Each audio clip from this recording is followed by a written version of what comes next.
Let me show you how I came up with these Stuka siren things. First, I started off a long time ago. I made these air-powered arrowhead sirens, and you could put them on stuff.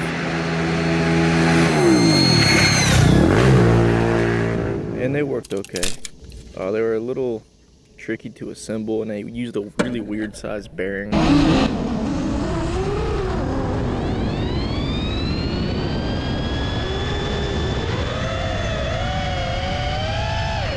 Then I just started making sirens out of the motors that are already on the plane, and I just glued the rotor and the stator to the motor, which worked great and it actually sounded pretty good. The problem with these was the siren was on all the time and it was coupled to the throttle.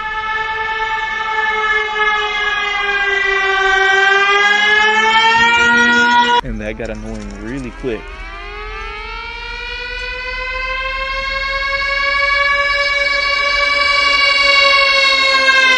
Potato cannon round worked very similar to the arrowhead ones, where it lets air in the front and out of the sides. But then I started messing with these, which were based off these 1800s Acme siren whistles, which you've probably heard their sound effect in cartoons, and you probably remember the toy version as a kid. It uses a radial sort of rotor that lets air through it and cuts the air, instead of like a traditional siren where it vents out of the sides. I spent about a week perfecting these and making little changes until I realized, air from the cannon is spinning them backwards, and it seemed to be louder that way. And so one of the things I did was swap the intake with the rotor so the air flows through the vents first and then goes through the rotor. And that seemed to really start working much better.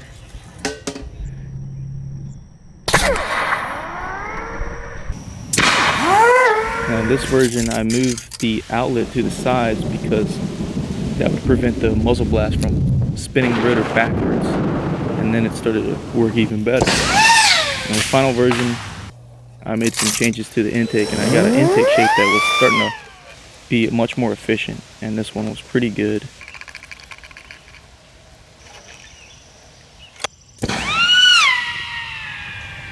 So I figured, why not scale that up and make it bigger and just see what happens, and this is what I got.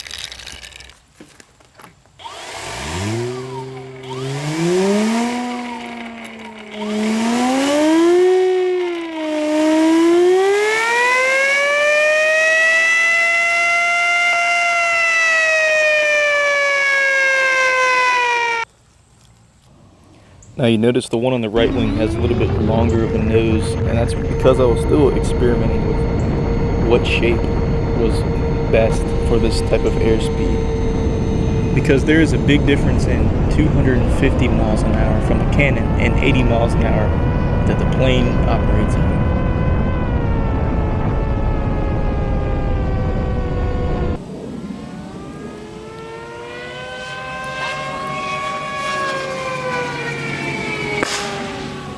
Now at this point, these are just using the 3D print itself as the bearing with those cone-shaped points, and those aren't the best for handling the G-forces of the airplane. You can hear them kind of go in and out and slow down from the friction.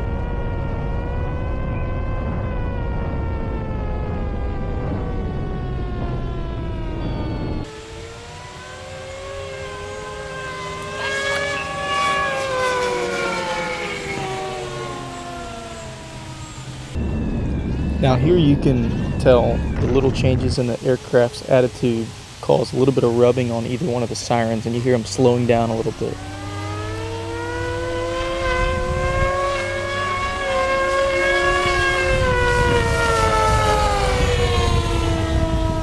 So then I did a complete redesign, made the whole thing lighter and simpler, and got rid of the threaded assembly, and it all kind of just snaps together, and it's held together with little tacks of super glue.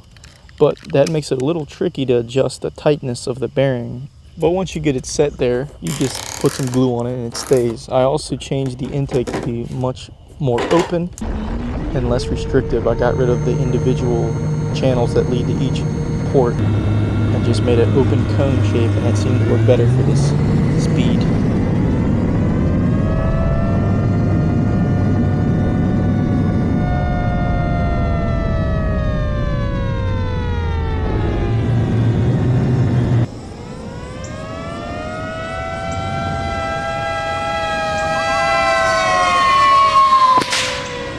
Now these particular ones I printed lasted a long time. For months I'd play with them and they seem to work. Like I said, once you get them set so that they have the right tightness, you glue it there and it pretty much stays.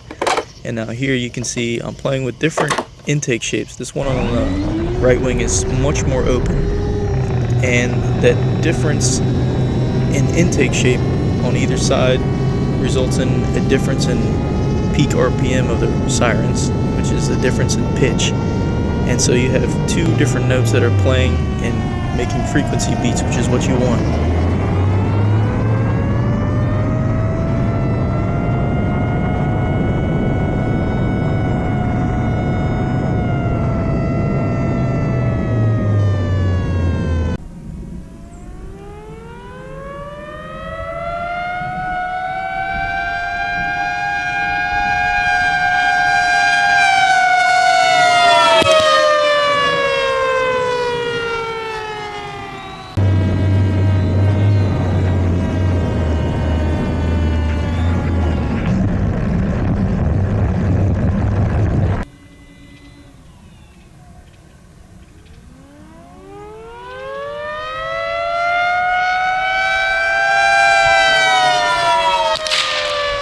And because I have a 6-port siren and an 8-port one, you can use them both together and in different combinations to get different sounds. I'm not sure which is the best combination, but I think an 8 and a 6 together makes a pretty good effect.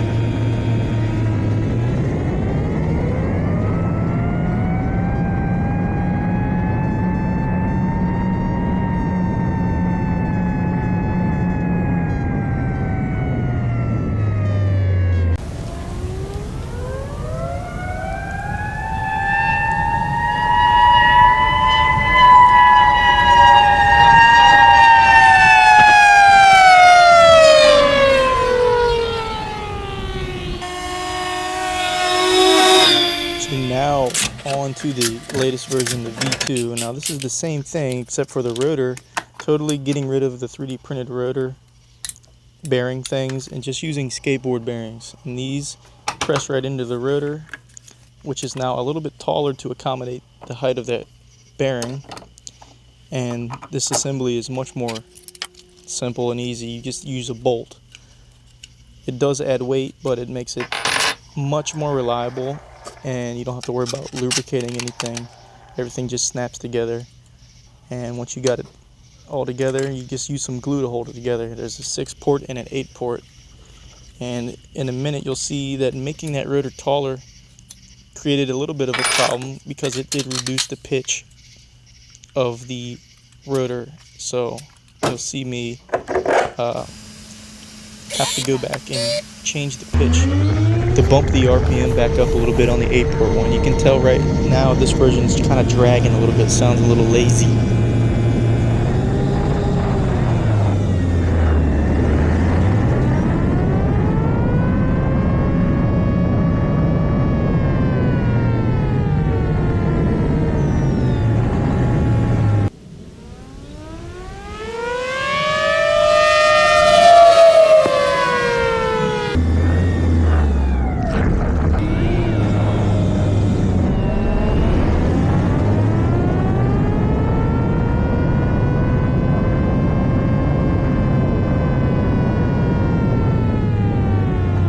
Right, so here you can see how open that rotor was and how much pitch it didn't have.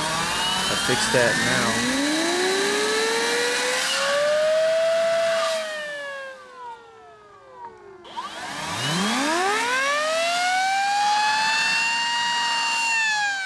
now. Yeah, that's more like it.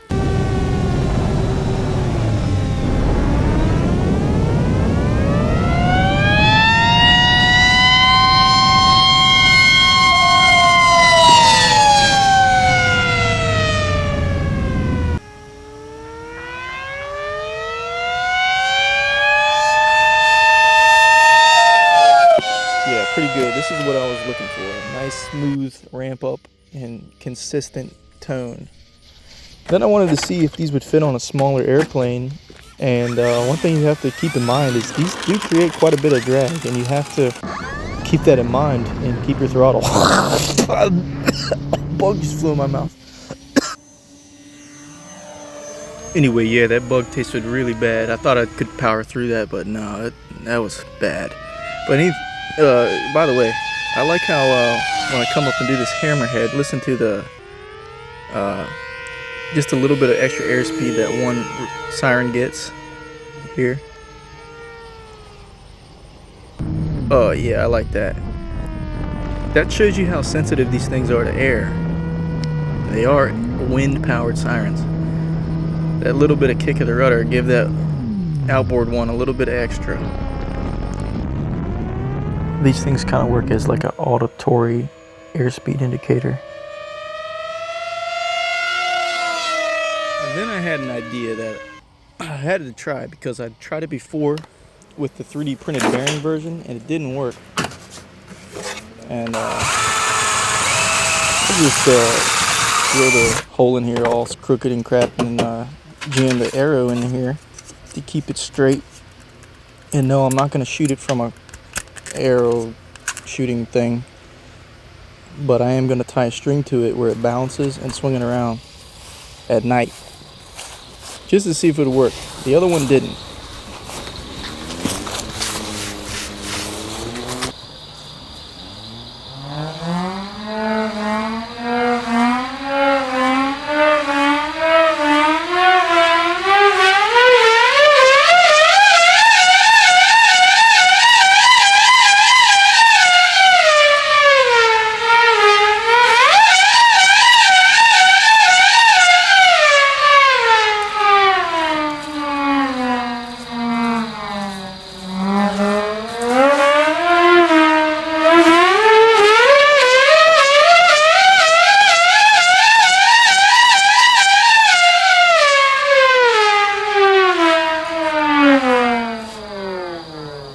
It is true if you want to deliver all the torque that you need to swing that thing around, which it requires quite a bit. You got to put your hands on your knees and just don't even worry about it. But you got to swing that thing hard. And then I made this tail adapter thing so I could use either 2 or 1. I had to hear what that sounded like.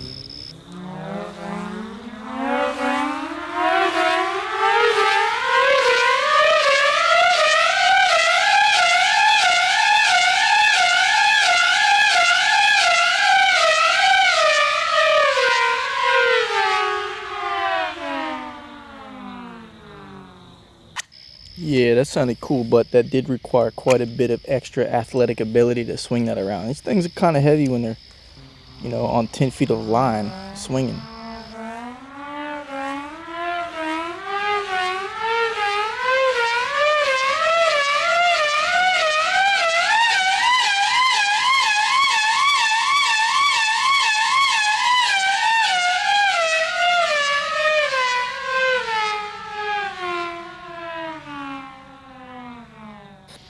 So yeah, these things work pretty good now, and they're probably one of the most fun things I've ever experimented with as a 3D printing project, and they just work. So if you want to get some, put them on your car, your boat, or your RV, or your friend's car as a joke. I'm going to put the link in the description so you can print them yourself. And I'm working on a new version that will have a servo operated brake, so if you want to check that out when it's done, make sure to follow.